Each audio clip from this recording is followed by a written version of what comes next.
This is the second installment. Look at Chapter 2 of Circle of Hands, released by Adept Press, written by Ron Edwards. Circle of Hands' second chapter is called The Iron Folk. It runs from page 19 to page 41, and as was explained in Chapter 1, it's built as an example of, and in practical terms is, the backdrop of the game. What is meant by that term? The description of this at the opening of Chapter 2 is something with which I wholeheartedly agree. Edwards here says something that I think is fundamental to starting any kind of campaign play. The confusion between backdrop and setting. Well, I've never thought about it in those terms. The effect that Edwards describes is one that I have seen again and again and again. What I've heard a lot of game masters complain about again and again and again is probably ultimately the source of my own interest in how the genre of play affects play and how play affects the genre, our intention for what we set out to play versus the reality of what we actually played. So, backdrop makes this distinction between your setting and what you're communicating. Let's take a look at that. Ultimately, I think we can approach it like this. The backdrop is the information you present to the group as a whole so that the group can understand your initial conception for what you want to attempt. It's the conversation that informs how characters are built, that informs how initial attitudes are shaped in that characterization. Why do our characters do what they do? Where are they doing what they're doing it? And then as the characters take shape, the players begin to get a sense of how they're going to interact within the locations, within the interactions, within the relationships that are shaped. The backdrop through all of this is, as Edwards described, blurry. People have a sense of what we're talking about, but it's not real to them yet. It won't become real until play has established a certain truth, a certain consistency to what we are doing. We return to the game. We understand what's around us. We understand who the other characters are. We understand what is expected of the characters and what the character is inviting us or asking us or compelling us to do as the player. Then backdrop comes into focus. Then we are playing the game. It's a process. It's a stage of evolution from trying to play the game, trying to play the character, trying to understand how things are working, to actually doing so. I think this is a very important distinction to make, especially when your group is undertaking a new genre or a new take on a genre and need some mental clarity in penetrating through the walls of habit, through the walls of bias, perception, and getting at the core of the thing that they really wanted. Now, if you let me, I could talk about that all day, but Edwards only gives us like 2/3 of a page, and just to explain the context of what you're about to read. In fact, in that section, he says the bullet points, the 2.5-page bullet point section from Chapter 1 may be enough backdrop for everybody, including the game master, to get going through the initial stages. But eventually you do need to get into who are these people, and that's what Chapter 2 is all about. So it covers, because it is backdrop, it covers maps and regions, ecology, culture, history, the magical war, technology, values, ethnicity, and to some extent creatures. Okay, so let's take a look. It opens up on page 19, the bottom of page 19, with the Crescent Land, and it shows us this map, which I failed to show you before, and I'm now failing to show you again. But as you can see, the Crescent Land is so named because it is a And then we go through a shared discussion of the land and the societies on it. A bullet point tells us it's not medieval. There's no feudalism, no fiefdom, no realm, and no monarch. Okay? And most of what is in here is taking our knee-jerk reaction to Dark Age, right, the term, and telling us how it's not like that. So it doesn't have to spend an awful lot of time telling us how it is like that. And I find that this is a useful technique, even in a text, for getting you going quickly. Right? How are things different from the schema that I already hold? Right? So we open up with an overview, as you would expect, move into the people, and from the introduction to the people, where again it's explaining in a bullet point it's a non-feudal society. Right. We're going to hear some terms which might have very specific triggers, and Edwards takes pains to show us how the terms used are used. Right. So we have peasants, freemen, professionals, and gentry, and these social rankings are carried through in all of the nations, let's say, that exist in the Crescent Land. So there's an explanation about why the word peasant was chosen and how this is less an economic term than a functional term of what these people do in society.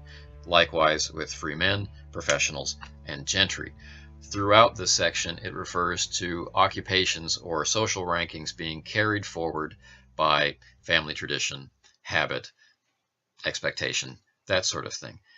Not as rigidly structured as you might believe. And there are percentages given for the amount of the population which is socially mobile. And often this is just because they realize they can be or they have the opportunity to be. Then takes us through clothing and appearance. It gives us an underpinning of who these characters are socially and nationally. And then it moves into how they look. And one thing that I really like, as you go through, actual bullet points are given for each of the countries. We have 4 nations of a sort, right? So we have Tamaria, we have Famberga, we have Spur with 2 R's, because that's important. And we have Rolke. Now, Rolke is where the player characters spring. Right? They're drawn from there. So it has a certain amount of importance, and it has a certain flair to it in how it's treated in the game as a whole. We'll get to that a little bit later. So as I was saying, we move through clothing and appearance. So we've had information about the social ranking in all 4 of these regions. From Famberga, where every man's a chief if he can command thugs to terrorize a community, to, let's say, by comparison, Spur, where wealth is based on trade and raid and the management of risk. Right. So each region, because of how that region is blessed with resources and where it's situated in relation to its neighbors, determines how its social rankings work, how its clothing and appearance is built. We get into crime and justice, short section. Freedom and slavery, short section. Men and women. Family. Family is the longest in this section of small sections. Then we move into money and wealth. But the family section ends up with bringing home one of the truths of the setting. In a bullet point, it tells us there are no innocents here. Children discover things early in life, right? They know about death, dying, suffering, disease, starvation, difficult choices, family choices, that sort of thing. There are no innocents here. It's an important point to remember before you build your character, before you get a sense of how old they are, or what they may have experienced before they were drawn into the circle. Money and wealth is explored. Then religion is explored. And again, it takes pains to tell you how your concept of priest is different from the game's concept of priest, showing you what the thing is not. I like that. Okay, then it takes more pains to explain how priests in each of the regions are distinct. We move into handling the dead, right? Opening with the important line, constant death doesn't harden people against it, but rather results in deeply felt and pragmatic rituals. I like that. We move into technology, health, materials, metal, animals, more gorgeous art. Every once in a while, the game hits you with a piece of art to nudge you in a direction of mental imagery or driving a point home. Lot on animals. Then it moves into narcotics and psychoactive substances, writing and records, music. Another important line, there is nowhere peaceful in the Crescent Land, not for long.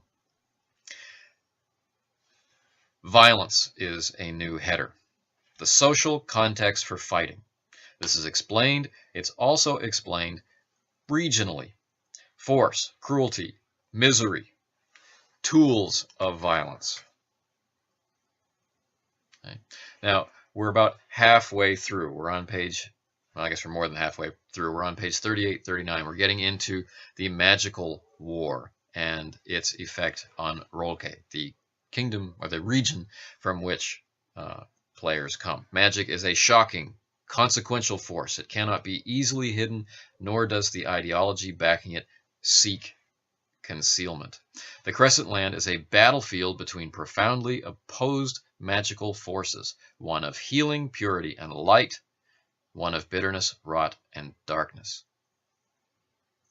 Direct quote from page 39. By the time we've gotten to page 41, which finishes off with something new, again focusing on the king in Rolke and the idea of the members of the circle or circle knights, we finish off with context versus directives, which how to organize your ventures in front of this slowly focusing backdrop, how to bring things together, right? Who are they, right? Who are the knights in moral terms? Are they a beacon of hope or a gang, right? Are they resolving something or are they bringing something vile? The characters are of the setting and affect the setting. Words of great importance. As Edwards closes out this chapter, he reveals that the backdrop is not only what's giving shape to the game, broad scopes, but it's also adding fuel to the interactions. There are tensions in play that once we get our kind of vague first grip on them, will then continue to inform player choices and characterization choices, relationship choices, as play goes forward. There are things in the setting. There are things in each region. There are things in who the characters are expected to be that create tension, that create cause for interaction, things to like, things to hate, things to fear. It's the spark of inspiration for your game. Taking the time to shape a backdrop that will spark these kinds of reactions, that will lead to the focusing of the playgroup on the type of play they want to experience. This is fundamentally important, and it's very refreshing to see it written out. Reading through these pages on who these people are as a large region and zooming in as we move through the text on each individual region gives you more than enough information to start building your character, to know who they are, where they came from, what they might have experienced as children, without requiring them to come from some kind of more fanciful background. There's enough tension in their lives to make them want to act. Excellent. There is very little art in that chapter, and what there is varies from just a rough sketch style to near photographic style. But each time it's placed in an appropriate spot to make you think. This whole chapter is about making you think. Already got character ideas bubbling up from inside. I don't have a group yet. I have questions I want answered. I'm curious to see how people I know would take this material and what kind of character would spring from it. This game is doing its job. It's inspiring me, and how it's doing it is very organized. I'm not jumping all over the place. I haven't jumped to the combat section yet to figure out how that works. I'm focusing on who these people are, and that will make everything else so much sweeter, so much more real. And for someone with my gaming background, that's a phenomenal gift. So, what kind of place is the Crescent Land? Reminds me of a line from Star Wars. If there's a bright light in the universe, this is the place it's farthest from. It says the present day is an isolated, harsh time, and whatever else might be happening in the world, it's not happening here. This is a place where there are very few to no formal roads linking places. This is a world where people work, they toil for food. Right? This is a place where you can identify someone by how they dress, how they look. There's no written legal code, right? Just the beginnings of, let's say, a newfound tradition of precedent. Freedom, slavery. The culture doesn't include ownership or commerce in people. But do people have human rights? One of the more interesting aspects of play is that there's no money. There's a concept of wealth, and there's no money. Right? How does trade, how does commerce, how do normal daily interactions between people of I want what you have, how do these things take place? This is a world where religion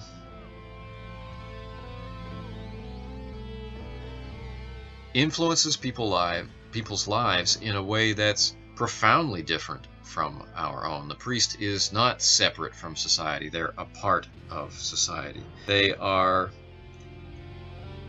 not representative of a massive organization or this monolithic religion. They are people with insight, people who you talk to. As an example of the kind of tension baked into the setting, we have this description. So visually, at first glance, a priest is not much to talk about except for the emblem, their religious emblem. But his or her profession becomes swiftly clear in dialogue as it turns to expert application of doctrine and ethics. And then in practice, out comes the hashpipe and the hat. Right? Now this is something that is going to irk me in play. And that's going to have spill-over effects on the people that I play with. This is the kind of thing, right? Someone else is going to embrace this and think, this is awesome. This is an awesome aspect of culture. I can't wait to have my character sit down with the priest and get stoned and talk about ethics in character. Interesting. We get into metals.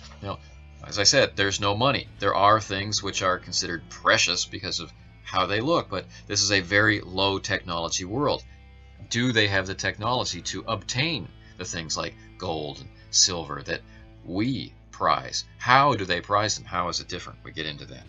And of course, the value of animals, absolutely necessary for labor and travel in such a world. That's a little look at what Chapter 2, Iron Folk, offers, giving us a hint into why iron.